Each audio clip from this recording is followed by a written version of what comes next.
SSC CHSL 2023 का notification out हो चुका है। आप नोटिफिकेशन एसएससी की साइट पे जाके चेक कर सकते हो। इसके बाद में आने वाले notification SSC MTS, SSC CPO भी आएंगे, तो मैं उनके बारे में भी आपको जानकारी दे दूंगा। जानकारी देने से पहले सभी साथी चैनल को सब्सक्राइब जरूर कर लें।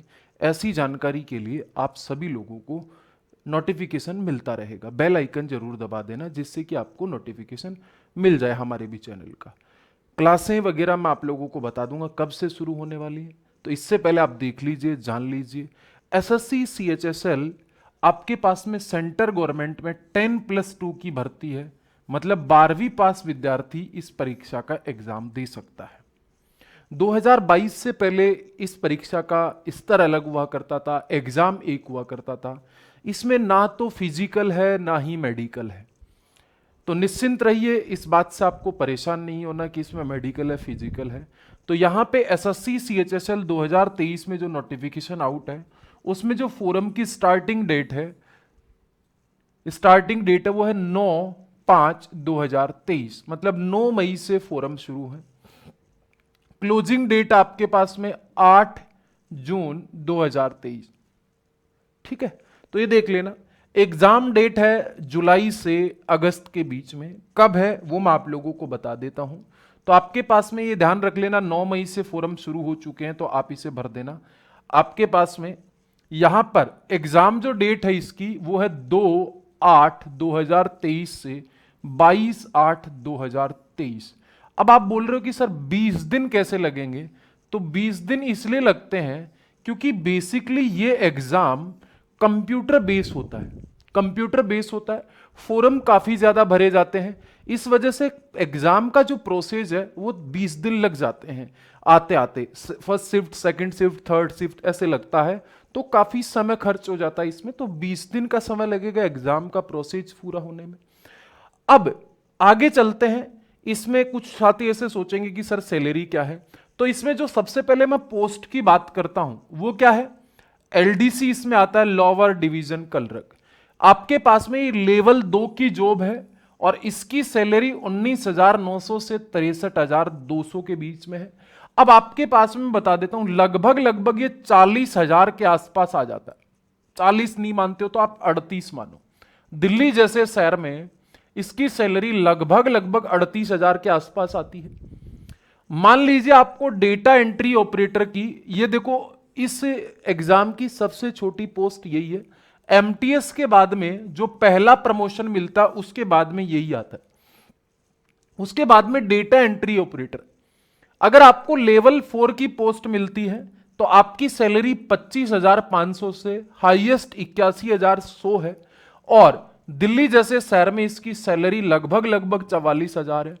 कुछ पोस्टें डेटा एंट्री ऑपरेटर में लेवल 5 की भी होती हैं जिनकी सैलरी 29,200 से 92,300 है, और यहां पे इसकी सैलरी लगभग 50,000, लगभग 50,000 है। Data entry operator grade A officer की है जो लेवल 4 की है, इसकी सैलरी भी लगभग इसके समान ही है। देखो किसी शहर में जरूर फर्क पड़ता है, ऊपर नीचे जाने से टीए डीए बढ़ जाए आपका, तो आप आसानी से इस बात को कर सकते हो, कोई दिक्कत नहीं। तो पोस्टें ये होती हैं इसमें, उम्मीद करता हूं आप समझ गए होंगे। आगे चलते हैं, तो संपूर्ण जानकारी मैं आप लोगों को दे रहा हूं। अब आपके पास में एज का क्राइटेरिया क्या रहेगा? देखो इसमें जो एज है 18 से 27 के बीच में होनी चाहिए। आपके पास में 1/1/2022 से छोटा व्यक्ति इस फोरम को भर नहीं सकता, और इससे पहले नहीं जन्मा होना चाहिए। वो 2/1/1995 से पहले जन्मा नहीं होना चाहिए। दूसरी चीज, SC ST के कैंडिडेट को 5 साल की उम्र में छूट है, ओबीसी के कैंडिडेट को 3 साल की छूट है, ईडब्ल्यूएस के कैंडिडेट को 3 साल की छूट है। बाकी जो कैटेगरी वाइज की छूट है, किसी में 10 साल, किसी में 15 साल, तो वो आप लोग देख लेना, कोई दिक्कत परेशानी नहीं है। आप एसएससी की साइट पे जाना, देख लेना। बाकी नोटिफिकेशन मैं मेरे टेलीग्राम चैनल पे डाल दूंगा जो हमारे परीक्षा मंच का है। तो आपके पास में आगे चल लेते हैं। आगे बोलोगे सर और क्या है? अब बात करते हैं भाई साहब सिलेबस की। इसमें भाई 2 एग्जाम होते हैं। इसमें क्या होती हैं? दो परीक्षाएं होती हैं। अब आप बोलोगे सर वो परीक्षा कौन कौन सी होती है? एक होता है टायर फर्स्ट होता है। टायर फर्स्ट क्वालिफाई होता है आपके पास में, इसमें इंग्लिश, रीजनिंग, मैथ्स और जीएस। सिलेबस में जरूर मैथ्स में आपको बेसिक स्किल्स मैथ्स दे रखी है, अर्थमेटिक, लेकिन एडवांस मैथ भी है सिलेबस में जाके देखोगे तो यहां क्वेश्चन तो आपके 25 आएंगे, क्वेश्चन आपके 25 आएंगे। तो आपके पास में टोटल क्वेश्चन 100 है। टोटल क्वेश्चन कितने हैं भाई आपके पास में?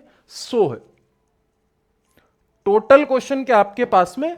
100 है। 25 क्वेश्चन है। 4 भाग आपके पास में इंग्लिश का है, रीजनिंग का है, मैथ्स का और जीएस का।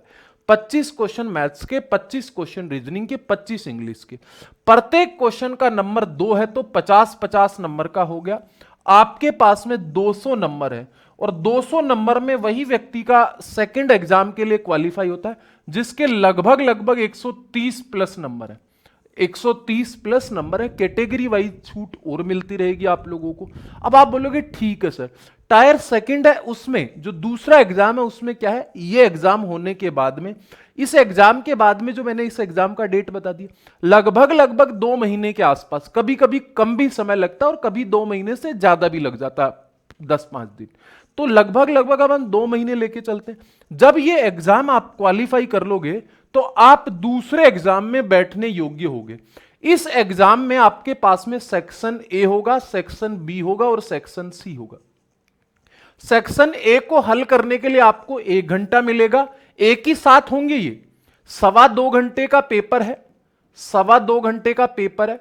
अगर आपने सेक्शन ए पहले हल कर रहे हो, मतलब ए पहले हल करना पड़ेगा। आप ए में रीजनिंग शुरू कर सकते हो या मैथ्स शुरू कर सकते हो। रीजनिंग और मैथ्स के 30 क्वेश्चन आएंगे।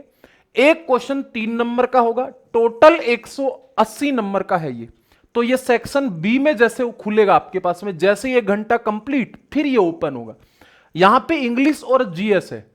अब आप बोलोगे सर मैथ्स का टाइम इंग्लिश में लगा सकते हैं? नहीं, ये सेक्शन अलग है 1 घंटे का। पूरा होने के बाद में फिर ये ओपन होगा आपके पास में सेक्शन बी। तो इसमें इंग्लिश और जीएस है, जिसमें इंग्लिश आपके पास में 40 क्वेश्चन है, जीएस आपके पास में 20 क्वेश्चन है। टोटल 60 क्वेश्चन है। 3 नंबर 1 क्वेश्चन है। Total 180 question. फिर उसके बाद में जैसे ये 1 घंटा कंप्लीट होगा तो फिर 15 मिनट का कंप्यूटर टेस्ट होगा आपके पास में। 15 क्वेश्चन में ये क्वालिफाइंग है आपके पास में। 15 × 3 45 नंबर का है। अब बोलोगे अब आपके पास में क्वालिफाइंग है, मतलब जो मेरिट बनेगी ना पहले एग्जाम से मतलब, ना इस कंप्यूटर एग्जाम से मतलब, आपकी 360 नंबर से मेरिट बनेगी। अब 360 से मेरिट बनेगी तो ये क्वालिफाइंग, जैसे जनरल के लिए आपके पास में 7-8 क्वेश्चन क्वालिफाइंग हो गए, तो इस तरीके से। तो ये सिर्फ क्वालिफाइंग नेचर का है जो कंप्यूटर एग्जाम है। तो ये एक ही समय पे करने होंगे, 2.25 घंटे मिलेंगे। 1 घंटे पहले ये सेक्शन ओपन होगा, फिर ये होगा और फिर ये होगा। तो ये एग्जाम, आप इस एग्जाम में तभी बैठ पाओगे जब आप पहला एग्जाम पास कर लोगे। अब साथियों आगे चल लेते हैं हम लोग इसमें। फिर उसके बाद में उसी दिन 1-2 घंटे के बाद, 2 घंटे के बाद में आप खाना उना खाने के लिए छोड़ देंगे और उसी दिन फिर होगा टाइपिंग टेस्ट। टाइपिंग टेस्ट होगा 10 से 15 मिनट का। 350 वर्ड आपको टाइप करने हैं यहां पे। 350 वर्ड टाइप करने हैं यहां पे 10 से 15 मिनट में, मतलब 10 ही मिनट में। 15 मिनट मैंने लिख दिया ना, होता उसमें। और डेटा एंट्री ऑपरेटर टेस्ट होगा यहां पे 15 से 20 मिनट में, मतलब 15 मिनट का एक्चुअल टाइम होता है। तो आपको यहां पे लगभग 400 वो टाइप करने हैं 15 मिनट में, 400 शब्द। तो आपके पास में ये इंग्लिश की टाइपिंग है, हिंदी में थोड़े कम हो जाते हैं। तो ये सारी संपूर्ण जानकारी है।